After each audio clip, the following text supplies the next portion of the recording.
사랑하는 성도 여러분, 추석 명절을 맞이하여서 우리 모든 믿음의 가정들이 그동안에 하나님께서 베풀어 주신 은혜, 축복들을 서로 나누면서 복된 명절 되기를 주님의 이름으로 간절히 축원합니다.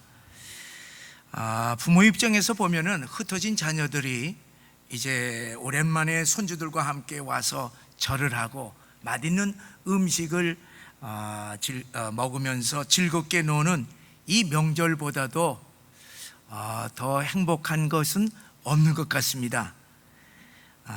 제가 이제 할아버지가 되어 보니까 하나님의 마음을 조금 더 깊이 깨닫는 것 같습니다. 제가 아버지였을 때는 하나님의 그 무조건적인 그 사랑을 이 머리로만 알았습니다. 그런데 아들과 딸이 손주들을 낳아주니까 마음의 세계가 그냥 확 열려지면서 사랑이, 나도 몰랐던 사랑들이 그냥 막 솟구치는 것입니다. 손주를 보니까 그저 즐거운 거예요.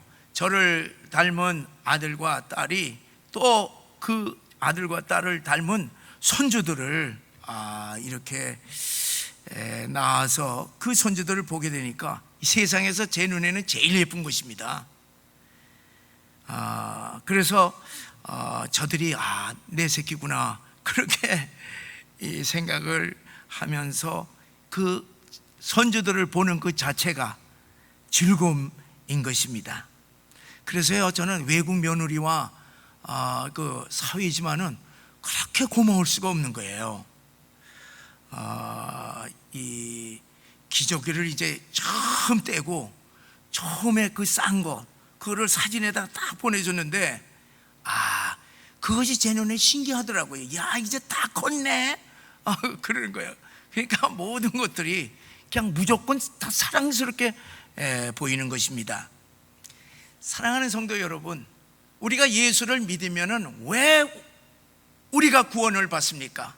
그것은 하나님의 무조건적인 사랑 때문입니다.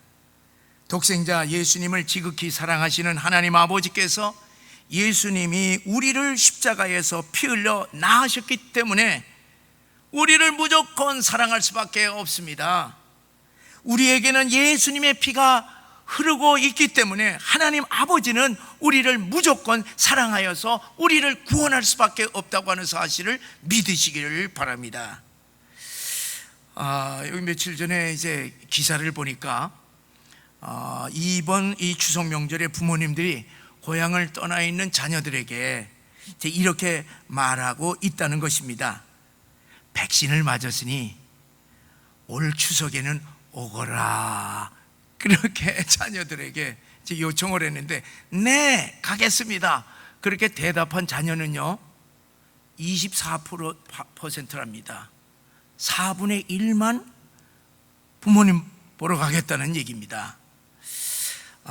작년에는 정부에서 이제 코로나 때문에 가지 말아라, 그리고 또 부모님들도 자녀들에게 오지 마라, 우리는 괜찮아, 너희들 건강이나 걱정하라, 그렇게 얘기를 해서 많이 가지를 않았습니다. 그때는 며느리들이 참 행복했대요.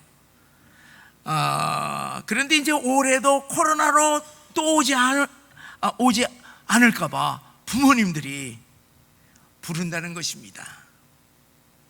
여러분, 그동안 부모들이 자녀와 손주들을 보지 못해서 오라는 것입니까? 아니에요.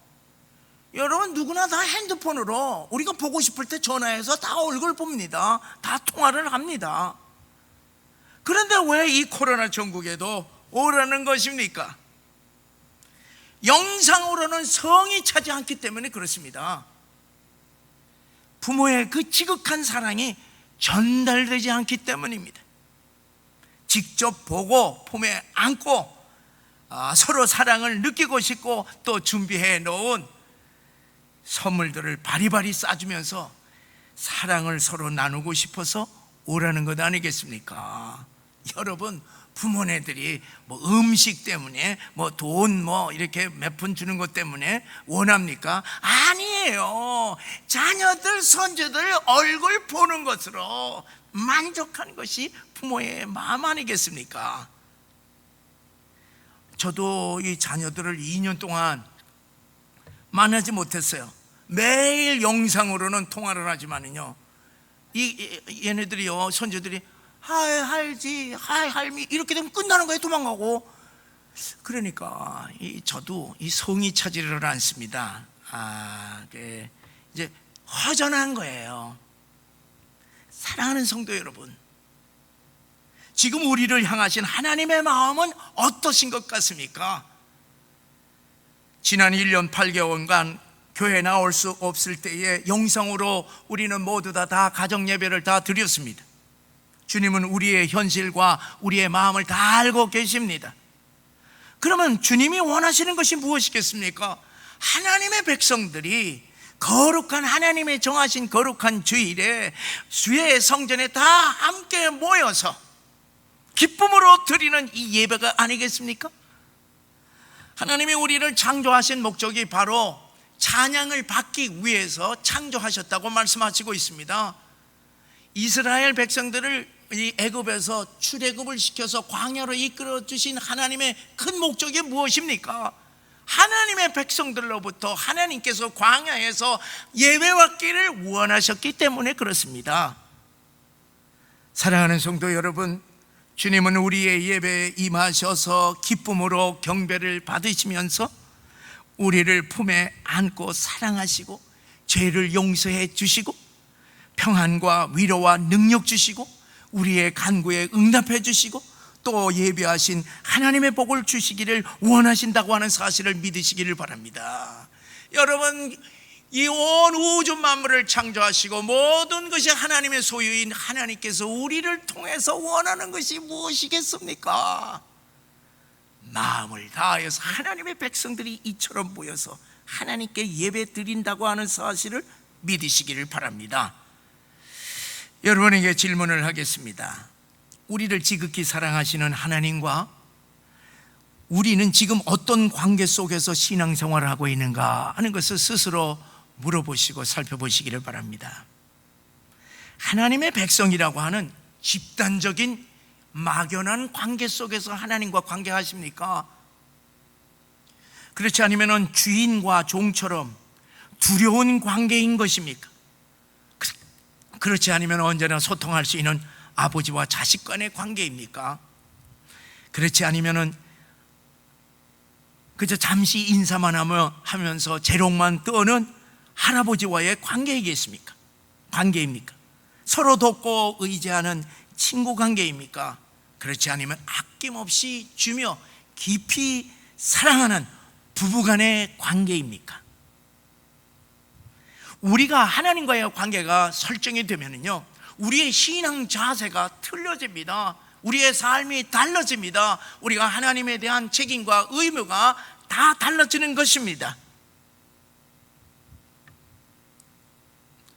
사랑하는 성도 여러분, 오늘 이 기쁜 추석 명절을 맞이하면서 이 코로나 시대에 우리가 하나님과 어떤 관계를 맺으면서 신앙생활을 하고 있는가 하는 것을 깊이 생각하면서 함께 은혜를 나누기를 원합니다. 저는 평생 신앙생활을 하면서 감당하지 못하는 말씀이 있습니다. 그것은 하나님과 나와의 관계가 부부간의 관계라고 하는 것입니다. 나는 하나님의 백성이요, 하나님의 자녀요, 하나님의 종이요, 주님의 제자라고 하는 이러한 이 관계에 대하여서 저는 늘 감사하고 그리고 거룩한 자부심을 가지고 신앙생활을 하고 있습니다. 그런데 성경에 보면은 하나님은 하나님의 백성들을 향하여서 나는 내 남편이라, 나는 내 남편이라고 선언하시는 것입니다. 하나님이 이스라엘 백성들을 얼마나 사랑했으면은 남편과 아내의 관계로 선포하신 것입니다. 구약에서 하나님을 남편으로 선언하는 곳이 많이 있습니다. 이사야 54장 5절에 보면은 이는 너를 지으신 이가 내 남편이시라. 그의 이름은 만군의 여호와시며 내 구속자는 이스라엘의 거룩한 이시라. 그는 온 땅의 하나님이라 일컬음을 받으실 것이라. 온 땅에 하나님이 이스라엘 백성의 남편이라는 것입니다. 그 하나님이 우리들의 남편이라고 하니 이건 놀라운 말씀이 아니겠습니까? 예레미야 3장 14절에 보면은 여호와의 말씀이니라 배역한 자식들아 돌아와라 나는 내 남편임이라. 나는 내 남편임이라. 호세아 2장 16절에 보면 여호와께서 이르시되 그날에 내가 나를 내 남편이라 일컫고 다시는 내 바알이라 일컫지 아니하리라. 그날이 되면은 하나님의 심판이 날이 되게 되면은 이제까지 가짜 우상들은 전부 다 아니고 하나님이 우리의 남편 된 것을 분명히 알게 되리라 했습니다. 여러분과 저에게 나는 내 남편이라 이 말씀을 여러분은 어떻게 받아들이십니까? 여러분 이거 감당할 수 있는 하나님의 사랑인 것입니까? 사랑하는 성도 여러분, 하나님이 나의 남편이라고 하는 말씀이 이거 너무 놀랍지 않습니까? 부부 사이는요 이 세상에서 가장 가까운 사이 무천이죠. 부모 자식 사이보다도 더 가깝고 더 사랑하는 관계인 것입니다. 부부가 되면은요 한 집에서 삽니다. 한 침대에서 잡니다. 한 식탁에서 밥을 먹습니다. 항상 함께 살면서 함께 이야기를 하고 함께 기뻐하고 슬퍼하고 그리고 염려하면서 서로 깊이 이해를 하고 사랑하며 한 몸이 됩니다. 자기의 형상을 닮은 자녀들을 낳습니다. 자녀를 키우면서 서로 부부가 더 깊이 사랑을 나눕니다. 사랑하는 여러분, 누가 가정을 책임집니까? 남편이지요. 아내에 필요한 모든 것을 남편이 책임집니다. 당신이 나의 아내가 되어서 나를 사랑하면 내 생명을 다 바쳐서라도 내가 당신의 행복을 위하여서 살리라 하는 그런 마음을 가지고 결혼을 하고 그리고 가정을 이끌어가고 있습니다. 여러분 아내를 사랑하면요 아내가 요구하는 것은 거의 다 들어주게 돼 있어요. 안 들어주면 안 돼요. 그렇잖아요. 그렇기 때문에 여러분 하나님께서 어떻게 우리를 위하여서 십자가에 이 독생자를 내어주시고 독생자 대신 예수님께서 어떻게 우리를 위하여서 십자가에서 죽으셨습니까? 그것은 왜 그랬습니까? 하나님과 우리의 사이가 바로 남편과 아내의 무천관계이기 때문인 줄 믿으시기를 바랍니다. 여러분 아내를 위하여서 여러분 우리가 생명을 내줄 수도 있지 않습니까? 지극히 사랑하면은. 사랑하는 성도 여러분, 하나님께서 우리를 아내 삼으셔서 부부의 사랑으로 우리를 사랑하시고 책임지신다고 하는 사실을 믿으시기를 바랍니다. 너를 지으신 이가 내 남편이시라 하는 이 이사야의 말씀처럼 창조주 하나님이 내 남편이라고 하는 이 엄청난 하나님의 말씀을 우리들이 확실히 믿는다고 할 것 같으면요 여러분 우리가 근심 걱정 염려할 것이 무엇이 있습니까? 만사가 다 그것으로 끝나는 것 아니겠습니까? 여러분 성경에서의 최고의 계명, 최고의 명령이 있습니다. 그것은 신명기 6장 5절의 말씀입니다. 너는 마음을 다하고 뜻을 다하고 힘을 다하여 내 하나님 여호와를 사랑하라. 여러분 하나님께서 어찌하여서 우리들에게 하나님만을 사랑하라고 그렇게 명령하실 수가 있습니까? 그것은요 하나님도 우리를 하나님의 형상으로 창조하시고 마음을 다하시고 뜻을 다하시고 그리고 힘을 다하셔서 우리를 지극히 사랑하시기 때문인 줄 믿으시기를 바랍니다. 우리를 위하여서 십자가에 독생자를 아낌없이 내어주시는 하나님이시기 때문에 우리들에게 그와 같은 사랑을 요구하신다고 하는 사실을 믿으시기를 바랍니다. 그러면 하나님이 그렇게 사랑하신 이스라엘 백성들이 하나님을 정말로 사랑하였습니까? 아니에요. 하나님의 마음을 너무 아프게 했어요. 그들은 겉으로는 하나님을 사랑한다고 고백을 하면서 호박씨 까듯이 뒤로는 호박씨 까듯이 우상 숭배들을 해왔습니다. 여러분 부부간의 가장 치명적인 죄악이 무엇입니까? 두말할 것도 없이 간음, 음행입니다. 다른 잘못은요 부부간에는 다 용서하고 덮어질 수가 있지만 간음은요 이거 용서가 안 되는 거예요. 사랑을 배신한 간음처럼 깊은 상처와 아픔이 없습니다. 하나님도 똑같은 마음입니다. 왜? 우리들의 마음은 하나님의 형상에서부터 나왔기 때문에 하나님도 마찬가지인 것입니다. 다른 것은요 그래도 다 참으시지만은 사랑하는 이스라엘 백성들이 우상을 숭배하는 영적인 간음은 참지 못하시고 분노하십니다. 사랑하는 아내를 버릴 수는 없기 때문에 선지자들을 통하여서 계속해서 돌아오라고 계속 불렀습니다. 우상 숭배를 버리고 하나님께로 돌아오지 아니하면은 심판하시겠다고 계속 경고를 했습니다. 회개만이 구원의 길이라고 선지자들이 그렇게 많이 외쳤음에도 불구하고 계속 우상 숭배를 하다가 이스라엘 백성들 다 망해버렸습니다. 우리 또한 하나님과 부부 관계라고 하는 사실을 잊을 때에 이스라엘 백성들처럼 망할 수 있다는 사실을 기억하면서 나는 내 남편이 됨이라 하는 이 말씀을, 오늘 본문의 말씀을 통하여서 우리들이 깊이 생각하시며 은혜를 나누기를 원합니다. 오늘 본문의 말씀은요 음란한 두 여인을 비유해서 이스라엘 백성들의 우상 숭배의 역사를, 이것을 정죄하는 것입니다. 이것을 지적하는 것입니다. 여기 2절에 두 여인이라고 하는 것은 한 어머니의 딸로 자매 관계입니다. 그런데 두 딸은 애굽에서 나왔고 어려서부터 행음하는 음란한 딸들이었다, 그렇게 기록합니다. 이 언니의 이름은 오홀라이고 아우 동생의 이름은 오홀리바입니다. 오홀라는 북이스라엘의 수도인 사마리아를 상징하고 오홀리바는 남유다의 수도 예루살렘을 상징하고 있습니다. 그래서 이게 히브리어로요 오홀 하면 이거는 장막이라고 하는 뜻이에요. 그래서 이 오홀라 하면은 그녀가 세운 장막이라 하는 뜻이 되고요. 이 장막은 그리고 이제 오홀리바는요 그 여자 안에 있는 나의 장막이에요. 그래서 그 여자는 뭐냐 하면 예루살렘을 상징을 하거든요. 그러니까 예루살렘 안에 있는 나의 장막이라고 하는 뜻이 됩니다. 하나님의 성전을 얘기하고 있습니다.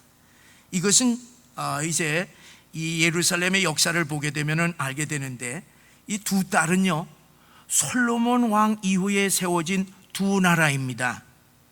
천여 명의 아내와 첩을 거느린 솔로몬 왕의 음란한 생활과 우상숭배의 죄로 말미암아 이스라엘 민족은 심판받아서 두 나라로 이렇게 분열이 됐습니다. 북이스라엘은 이 베델과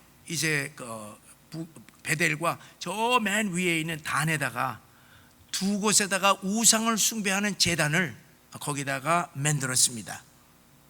장막을 세운 것이죠.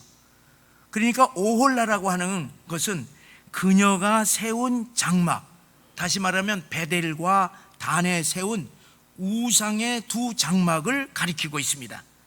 남유다는 오홀리바, 그 여자 안에 있는 나의 장막인데 이것이 바로 예루살렘에 있는 하나님의 성전이라고 하는 뜻이 오홀리바의 뜻입니다.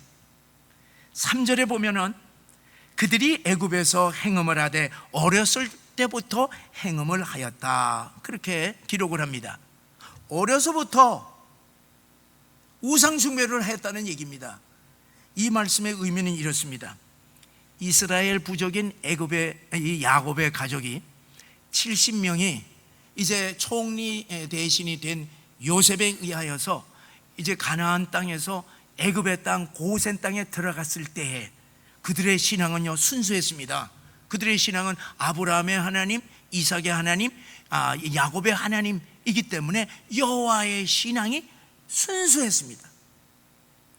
그러다가 요셉이 죽은 후부터는 점점 애굽의 그 화려한 우상 문화에 젖어들기 시작을 하면서 애굽의 우상인 금송아지를 섬기게 되었던 것입니다. 430년 동안 노예 생활하면서 그들이 섬겼던 것이 금송아지 섬겼던 것이에요. 하나님이 그들을 광야로 이끌었습니다. 이스라엘이 출애굽을 하여서 광야에서 3개월밖에 되지 않았을 때 큰 우상 숭배의 사건이 터졌습니다. 모세가 시내산에 올라가서 40일간 내려오지 않자 백성들은 이 모세가 죽었다고 생각을 해서 이제 뭐냐면 애굽에서 섬겼던 금송아지를 만들어서 섬기다가 3,000명의 죽임을 당하는 심판을 당했던 것입니다. 자, 이것을 보게 되면요, 애굽의 이 우상 숭배가 그 이스라엘 백성들의 그 심령 속에 얼마나 깊이 뿌리 박혀 있다고 하는 사실을 우리는 금방 짐작할 수가 있습니다. 아니, 하나님의 그 놀라우신 기적의 역사로 출애굽을 해서 기적적으로 그냥 이 광야 생활을 하게 되는데, 잠깐 동안 그동안에 그냥 우상을 숭배해서 하기 위해서 이 금송아지를 만들었던 건 아니겠습니까? 그런데 또 보세요. 그때서부터 500년 이후에 이제 이스라엘이 북이스라엘과 남유다로 갈렸을 때 북이스라엘에다가 이 베델과 단에다가 무슨 우상을 섬겼냐? 애굽에서 섬겼던 금송아지 우상을 섬기는 두 우상 제단을 만들었던 것입니다. 이것을 보면은 이 이스라엘 백성들의 뼛속에 깊숙하게 애굽에서 섬겼던 우상들이 그들의 속에 잠재되어 있던 것을 우리들이 짐작할 수가 있습니다. 그런데 이제 4절 5절에 보면은 오홀라가 내게 속하였을 때라고 하는 말이 있습니다. 이거는 무슨 얘기냐 하면은요, 어려서부터 행실이 단정치 못한 두 자매를 하나님의 소유로 만들었다는 얘기입니다. 이것은 다른 얘기로 하면은 이 처녀를, 이 두 사람을 아내로 삼으셨다고 하는 말씀이 되고 있습니다. 음란한 여인의 과거를 묻지 아니하고 순수한 처녀로 인정을 하여서 아내로 삼았다고 하는 것은 이스라엘 백성들에게 있어서는 죄의 용서뿐만 아니라 그들의 신분의 회복을 의미하고 있는 것입니다. 이것은 놀라운 은혜요, 하나님의 사랑이요, 복이 아닐 수가 없습니다. 사랑하는 성도 여러분, 예수 믿기 전에 우리들의 모습은 어떻습니까? 우리들의 모습도 오홀라의 모습과 무엇이 다르겠습니까? 그런데 이 하나님의 풍성하신 사랑과 은혜로 말미암아 우리를 구원해 주시고, 그리고 우리를 하나님의 아내로 삼아 주셨으니 여러분은 얼마나 감사합니까? 그런데 이 두 자매의 행실을 보세요. 이렇게 엄청난, 이렇게 남편을 만났음에도 불구하고 여전히 행음을 하는 것입니다. 이제 결혼을 했어요. 그래서 이제 사마리아와 이 예루살렘, 이 자녀들을 낳았습니다. 이 자녀들을 낳은 이후에 행음을 하였던 것입니다. 누구하고 행음을 했냐 하면 아수르 사람들을 사모해서 행음을 행하였던 것입니다. 6절에 보니까 아수르 사람들의 자색 옷 입은 모습에 그들이 반했습니다. 그들의 준수한 잘생긴 멋진 모습에 반했습니다. 그리고 말 타는 그 모습에 완전히 반했어요. 이것은 아수르 제국의 멋지고 강력한 군사력에 미혹이 되어서 이스라엘 백성들이 하나님보다 아수르를 더 의지하였다 하는 것을 뜻하고 있습니다. 북이스라엘은 예후 왕 때에, 문하엠 왕 때에도 그 후에도 계속 아수르와 동맹관계를 맺었습니다. 동맹관계를 맺을 때마다 그들의 화려하고 거대한 우상까지 다 받아들였어요. 왜 그러냐 하면은 저 아수르 제국이 저렇게 강대하게 진 것은 그들이 섬겼던 우상들 때문이라고 이스라엘 백성들이 믿었기 때문에 그들이 섬기는 우상들을 다 들여와서 하나님도 섬기고 그리고 우상들도 함께 섬겼던 것입니다.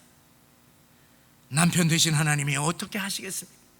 분노하셔서 오홀라가 연애했던 아수르 제국의 손에 처참하게 심판하게 하여서 BC 722년에 북이스라엘은 완전히 아수르에 의하여서 멸망당했던 것입니다. 오늘 본문의 11절에서부터 35절까지 보게 되면은 그의 동생 오홀라의 동생 오홀리바의 음행 사건이 쫙 기록이 되어 있어요. 오홀리바는요, 그의 언니 오홀라의 멸망을 다 보고서도 깨닫지 못하고 북이스라엘보다도 더욱 음행을 행하였던 것입니다. 북이스라엘처럼 아수르와 연애를 했습니다. 강력한 아수르 정책만이 자기 나라의 안보와 평화를 보장받는다 생각을 하고 아수르와 동맹관계를 맺었습니다. 북이스라엘보다도 더 악한 것은 바벨론하고도 음행을 했던 것입니다. 아수르가 바벨론에 의해서 이제 멸망을 당하자 남유다는 그냥 이 바벨론과 동맹을 맺었습니다.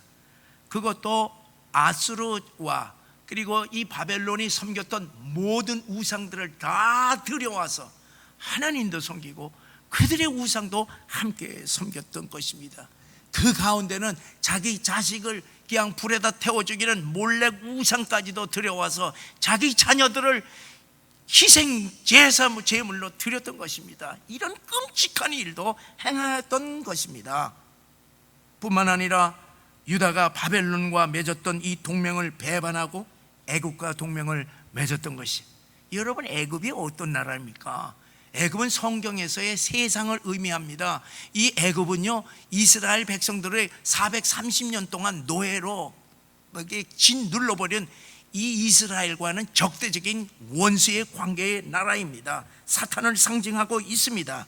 그런데 실제 역사에서 유다 왕 시드기야는 마지막 왕인데 바벨론을 섬기다가 싹 돌아서서 배반을 하고 애굽과 동맹을 맺었던 것이, 그래서 여기에 분노한 느부갓네살 바벨론 왕이 그냥 유다를 공격해서 제3차 침공으로 유다는 완전히 멸망당했던 것입니다. 남유다는 북이스라엘의 멸망을 역사적인 교훈으로 삼고 하나님께 회개하고 하나님께 돌아왔어야 되는데 계속 우상을 섬기다가 망했던 것입니다. 완전히 망했어요. 사랑하는 성도 여러분, 우리 또한 북이스라엘과 남유다의 멸망을 보면서 우리 한국에 처해 있는 위기적인 상황을 똑바로 보고 역사적인 교훈을 우리도 받아야 할 것입니다. 오늘 우리나라가 직면한 가장 큰 위기가 무엇이겠습니까? 그것은 무너져가는 자유민주 체제의 붕괴인 것입니다. 여러분, 인류 역사 가운데에 가장 사악한 것은 공산주의 사상, 사회주의 사상입니다.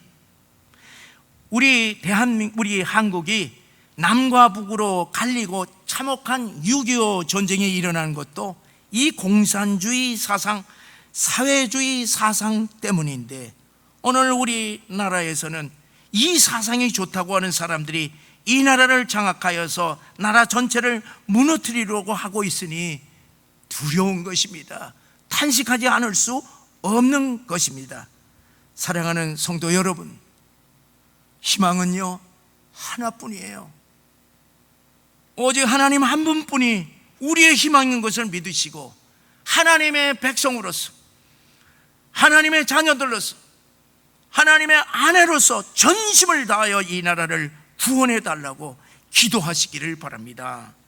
우리 자신이 먼저 회개를 하고 무너져가는 한국 교회와 무너져가는 우리나라를 구원해 달라고 간절히 기도하시기를 바랍니다. 남편 되시는 우리 주님께서 함께 하신다고 할 것 같으면 얼마든지 다시 일어날 줄 믿으시고 기도하시기를 바랍니다.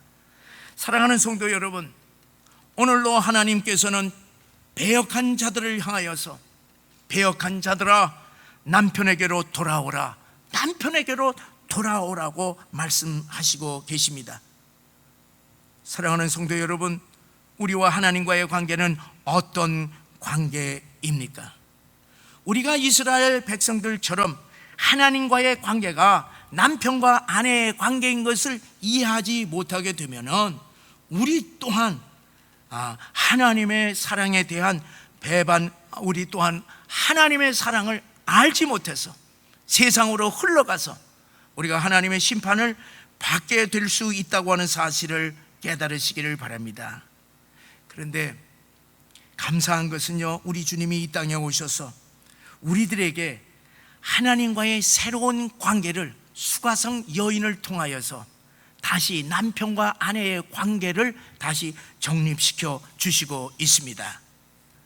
여러분, 예수님께서는 여인에게, 수가성 여인에게 너는 5 남편과 살았지만은 만족하지 못해 너는 다 그들을 버렸고 지금 6번째 남자와도 진정한 남편이 되지 못한다, 그렇게 그 여인의 모든 것을 다 밝히는 것입니다.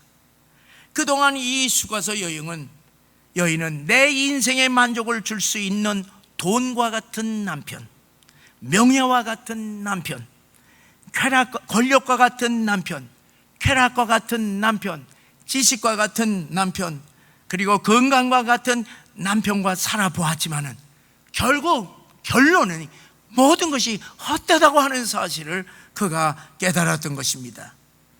이제 주님께서 진정한 남편이 누구인지를 밝혀주십니다.